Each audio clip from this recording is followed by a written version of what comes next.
Gaurkoan saio berri bati ekingo diogu hemendik aurrera.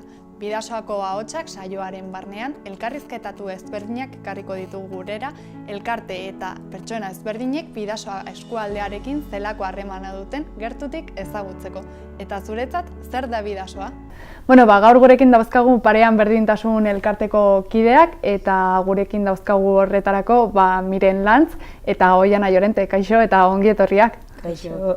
Elkarrizketarekin hasteko, pixka bat komentatu nahi genuen nolakoa izan zen elkartearen sorrera, ez? Ea gogoratu dezakezuen. Bai, gu berez bilgune feministatik gatoz, orain dela dozena bat urte dola hasiko ginen mugimendu feministan. Urte asko eman genituen Irungo bilgune feministan, baina gero, zaintza lanak medio edo gaurkotasunari erantzuteko gaitasun faltagatik edo sortu genuen, gelditu ginen 3 lagun, eta sortu genuen olako elkartetxo bat gure neurrira lan egin alizateko. Beti dakagu genero ardatz, baina emakumearen gaiaz aparte, etorkinak eta adinekoekin lan egiten dugu, benetako ongizate erreala lortzeko proiektu berritzaileen bidez. Hori da gure...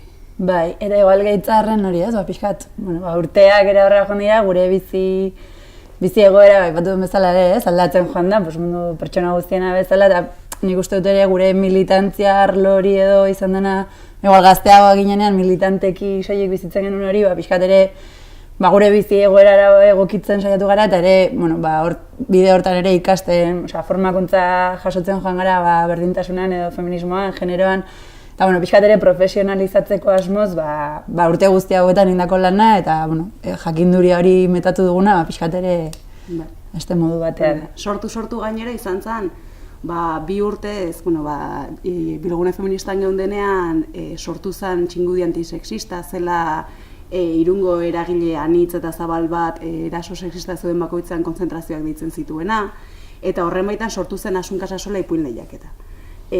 Hor ikusten genuen, beti kalean, beti protestan, hurrengo erasoaren zait, esaten genuen zerbait positiboan egin barzala edo ekiditeari begira. Eta hor sortu zen Asun Casasola ipuin lehiaketa. Orduan 2 urtez txingudi antisexistak eraman zuen aurrera ipuin lehiaketa, guri gertu zitzaigun hor eraldaketa momentu batean, ez geunden, ez genuen erantzun horren beste, eta orduan hor egon zen paroi bat, baina ikusten genuen pena bat zala hor lortutako guztia gelditzea.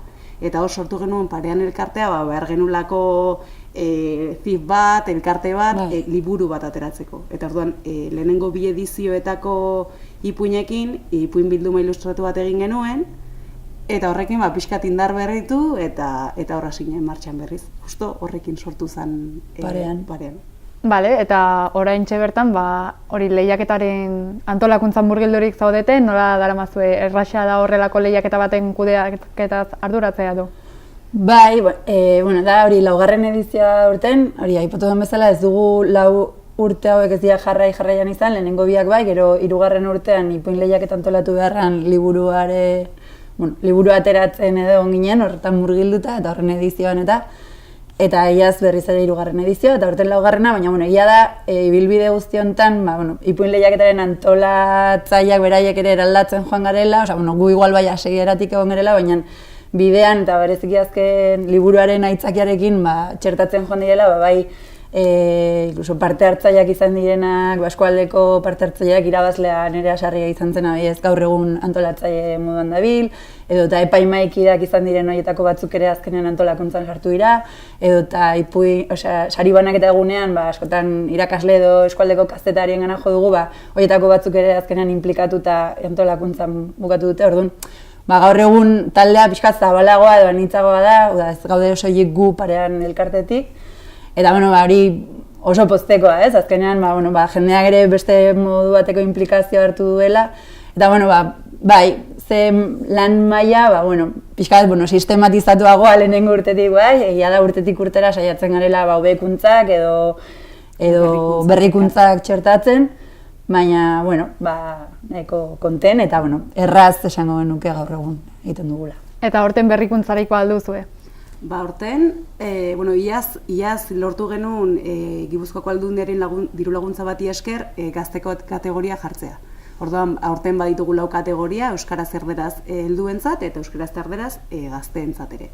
Eta berrikuntza da, iaz ikusi genuen 12-16 urte bitarteko gaztei zuzenduta zegoen, baina parte hartu zuten lehen hezkuntzakoak. Eta orduan ikusi dugu, igual hor lehen hezkuntzan lan egiteko aukera badagoela, eta hor indarkeri matxistaren inguruan aritu. Eta orduan 10 eta 16 urte bitarteko gazteentzat zuzendua dago.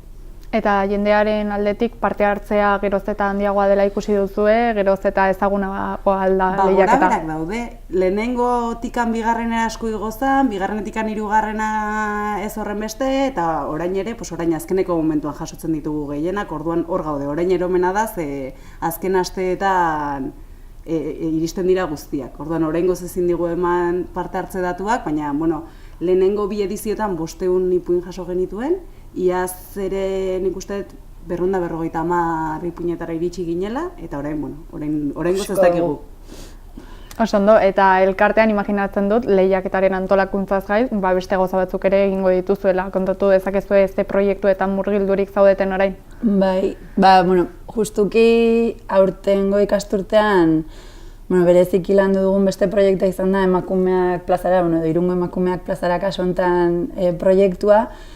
Eta hori Gipuzkoako Aldundiari eskatutako diru-laguntza bati esker, eta Irungo udalak ere eman digun beste diru-laguntza bati esker aurrera eman izan duguna.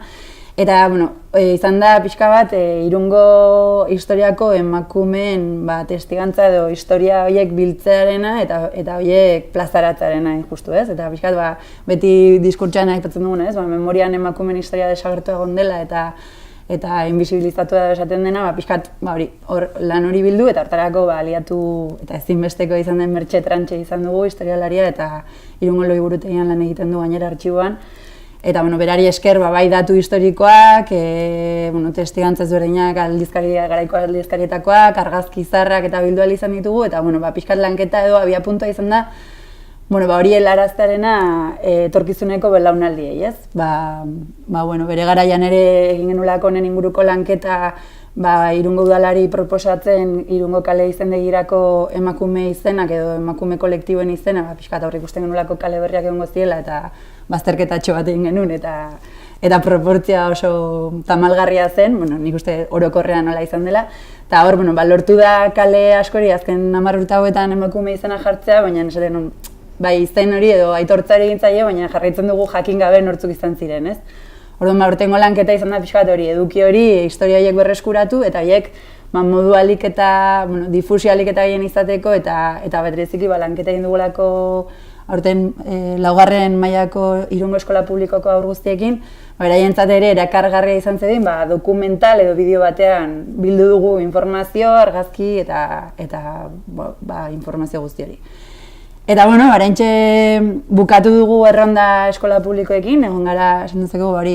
7 eskola publikoetako 4. mailako ikasle guztiekin. Guztiekin egon du gara, eta, beraien feedbacka edo jaso dugu, baina, egia da ere, bitarte honetan ondoan eduki ditugun jendearekin, konpartitu dugula dokumental hori, oraindik ez dagoela publikoki ikusgai, baina, denak esaten ziguten oso lan polita izan dela, eta zergatik soilik 4. mailako horrekin landu beharrean, ere pixkat 3. mailan zabaltzeko interesa agertu dute, eta orduan orain otsailaren... 21. Orain itzultzen euskaraz da dokumentala, baina itzulpen lanetan gabiltza, eta otsailaren 21. arratsaldeko 7 Oiartzun aurkeztuko dugu. Hori da, publiko egingo dugu, eta gero ja emanaldi horren ostean asma dugu ere plataforma ezberdinetan ere zintziri jartzeko, eta pixkat ere azkenean gure asmoa delako historiari zabaltzarena, ez? Eta denen eskuragai egotea. Noski, eta imaginatzen dut dokumental horretan testigantza oso interesgarriak egongo direla, eta jendeak ere nolako erantzuna izan du gauza berriak ikasi ditu, sorpresa asko egon dira dokumentala ikusi ostean. Bai, batipat, Mirenek esan duen bezala, orain dela, 10 urte izango dira ja, ikusi genuen azterketa bat Irunen, eta ikusten genuen, guain ez dut gogoan, zehazki zenbat kale zituen Irunek momentu horretan, baina 3 bakarrikan zekaten emakume izena. Eta orduan, balantza ikusten genuen, erabat, desorekatua zegoela. Orduan ere Mertxe Trantxerekin, artxiboan sartu ginen, izen proposamen batzuk atera ziren hor, Dolores Aliz, pospologileak eta olakoak eta Irungo udaletxean zeuden alderdi guztiekin egon ginen, proposamenak mahai gainean jarri eta gerora Diez Dolores Aliz pasealekua badago, pospologile kalea ere, martxoak 8 ere, eta balortu da, baina ikusten genuen hor plaka jarri da, baina inork ez daki zer dago horren atzean. Horregatik anen genuen ikastetxeetara jotzearena. Orduan, zazpi emakume edo kolektibo biltzen ditu dokumentalak, zazpi esan genuen, zazpi eskola publiko daudelako eta gero beraiei eskatu diegu omenaldi bat egitea bakoitzari. Orduan, lantzen ditugu mandatu gileak, garai batean 1800etik 1950 urtera arte edo Irunen asko egiten zian, asko emakume eta bereziki emakume gazteak lan hori egiten zutelako. Mandatu gileak, Bizenta Olazabal, Julia Irureta-Goiena, adibidez Julia Irureta-Goiena ez zegoen lehengo zerrendan ere, oraintxe aurkitu du Mertxe Trantxek eta sekulako emakumea da, kriston bizitza auki duena. Pospologileak lantzen ditugu, eta gero Dolores Aliz, Mentxugal, eta gaur egun bizirik dagoen bakarra Leire Landa futbolaria da. Eta, junginen eskoletara, komentatzen genien hori, ez? Badakizu zenbat kale dauden, Irunen, eta zenbat daude emakumezkenak, eta, pixka beraiekin jolas hori, eta ikusten zituzten datuak, beraiek ere, izutu edo harritu iten ziren. Eta gero dokumentala ikusi da, galetzen genien, Leire Landa gustatu zaie izugarri, futbolaria, eta ekipo guztietan jolastu du, baina, hala ere, danak, inork ezun, ia inor ezagutzen. Eta orduan, bai irakasleen aldetik eta bai ikasleen aldetik oso harrera txukuna.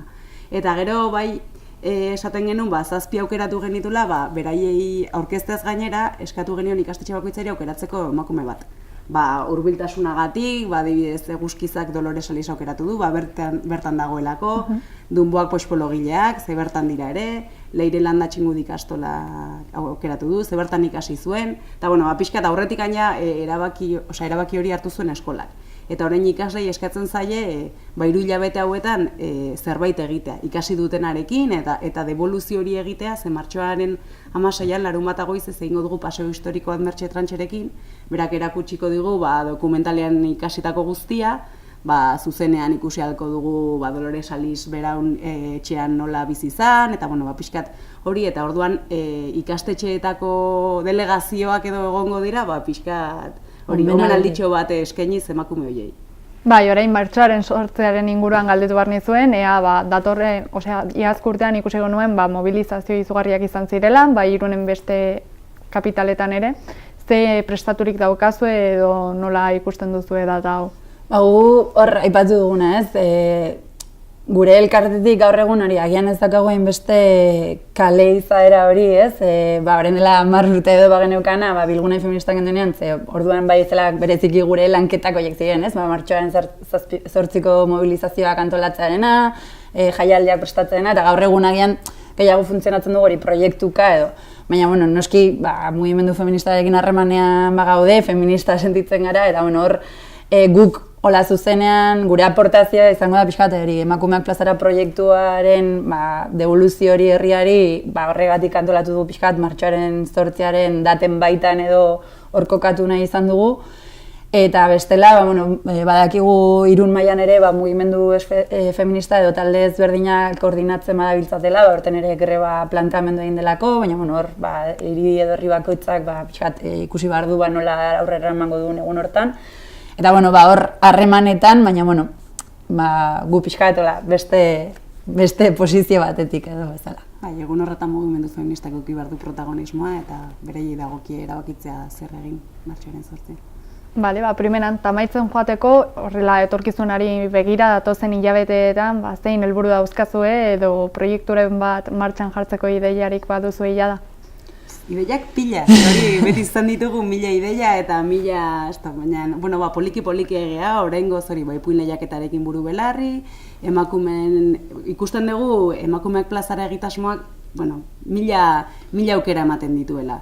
Ikusten dugu aukera egon daitekela, guk egingo dugun paseo historiko hori bezala zerbait egitea betikotzeko, edo zeinek egin ahal izateko, audiogien bidez, edo euskalo, edo ikusten ditugu ere emakume 7 aukeratu ditugu, beste 17 aukeratu genitzazkeen. ikusten genuen ikastetxetan oso harrera ona izan duela, ikastetxetan hiria, kaleak lantzen dituztenean, horrelako ekarpenak eta oso positiboak dira. Orduan, eskuartean, hori, emakumeak plazararekin aurrera jarraitzeko. Ateratzen diren aukera guztiak. Eta gero, ezkidetza da horrela landu nahi dugu ikastetxetan, jolasen bidez. Eta gero bestelare, igual ez dugu aipatu, baina da parean elkartean, hori genero ardatz dugu etengabe, edo hori bai da gure abia puntua, naturalki hortik mugimendu feministatik gatozelako, baina bai berezik ere etorkin eta adinakoen gaiak ere, bai lantzeko bokazioz ere sortu garela, gure beste lanbideetan ere alorroiek ukitze ditugulako, eta guk uste bat egiteko gai oso interesgarriak eta proiektu interesgarriak egon daitezkelako, eta hor ere gabiltza lanbide prekarizatuta emakumeak egite dituztenen kooperatibizazio prozesuen lanketan, eta bestelako, orain adibidez ere ezarren etxebizitza kolaboratiboa Donostin proiektu bat aurrera ematen nahi dena, horrere kolaboratzen nahi gara, hor sortu den lantaldarekin, zaintza eremuak, eta pixka diseinatzen nolakoa izan beharko lukeen, eta bai, holako... Experimentatzen, no? Bai, eta ideia ezberdinak, eta egia da, gaur egun oraingoz behintzat funtzionatzeko era nagusiena, badiru laguntza deialdietana, bai Emakundek edo Gipuzkoako Aldundiak edo Irungo Udalak ateratzen dituenean, gure idei zaparra da hori saiatzen gara estrukturatu eta hor formulatzen, eta hor ere beti finantziazioen finantziazioagatik baldintzatuta, baina justu orain gaude momentu horretan, orain da proiektuak aurkezteko garaia, beraz hori, ideiak borborka, baina ziur jakin gabe zerraterako den edo zerrez. Hori bez eskola segregazioaren inguruan ere lan egin nahi dugu, ikusten dugulako Irunen ez, nahiko banatua daudela eskolak, badaudela egoera batzuk oso arreta ditzen dutenak, eta pixkat aztertu zergatikan ematen den, eta pixkat hori ere landu nahiko genuke. Bale, saioarekin nahi maitu aurretik, gu beti saio honen barruan gure elkarrizketatoi galdera berbera egiten diegu, eta zuei ere egin behar dizuegun, noski. Eta da, ea ze lotura daukazuen zuen pertsonalki Bidasoa hitzarekin. Bidasoa hitza entzun da, zer datorkizuen zuei burura, edo zerekin lotzen duzuen? Niretzat da non bizi naizen, ze nire kasua beti Lesakan bizitu naizelako txikitan, gero Hendaian, Irunen egin du nire bizitza eta nire familia bertan dago, eta bertan pasa dut nire nerabezaro edo gaztaile gehiena, eta gaur egun Doneztebe aldean bizi naiz, beraz nik esako nuke nire bizitzaren bizkarrezurra dela. Ez dakit. Beti oso harrera mandu da, eskualde bat da, ez dakit. Bilbon honez bizitzen, baina beti honea bueltatzeko gogorrekin, eta hori, ez dakit. Laxe. Bale, primeran, izan da dena, beraz, honekin amaitutzat ematen dugu elkarrizketa, eskerrik asko onaino etortzegatik, eta animo zuen lan guztiarekin. Eskerrik asko. Eskerrik asko.